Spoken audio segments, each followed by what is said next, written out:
July 18th, Old Blue's birthday. She's 24 years old today. July 18th, 2002.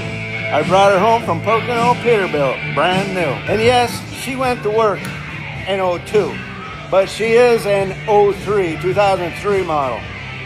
Listed for $107,000. I paid $105. I was so proud. My first brand new truck, probably my only new truck. Me and this old farm truck, we're going to the grave together. How about it? We had to give the old girl some loving today. For my non-trucking friends, that right there is an axle. And it goes right in there. I can't imagine why that started leaking.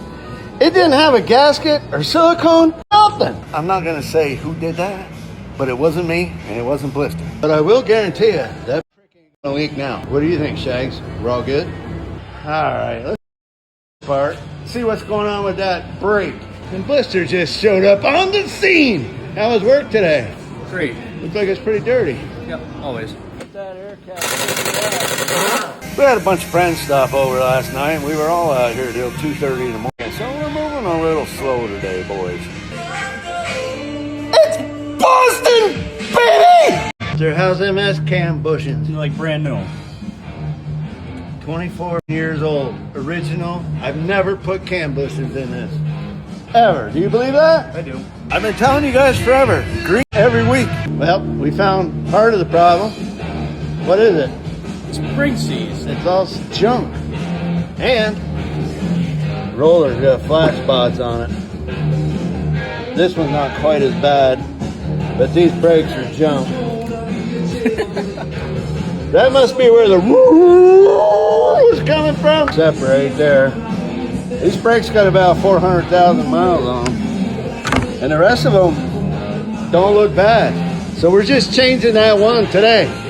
I want to stop the woo. Somebody had mentioned in the comments return spring. I kind of thought that too. It's just totally. I was all geared up to do this job, but Blister's like, Dad, I got this. I can already hear all you guys in the comments. I can't believe you just put one set of brakes on. Goddamn right I did. The other 3 sets are only half wore down. They look and work fine. I ain't into spending money and working harder if I ain't got to. I don't change. Done. And for all you say I downshift and use my jake brake too much, that's how you get 500,000 miles out of a set of brakes. It's very seldom have I ever changed brake shoes because they were wore out. Usually, I run them so long they start cracking and separating, and then they're considered illegal. So then we change. That transmission's got 2.2 million miles on it. Never been touched. So I don't know. I must be doing. Oh, we had a CB swap today too. So yeah, 6NZ 550 cat, no tune. 18 speed, 370 rears. That's my baby.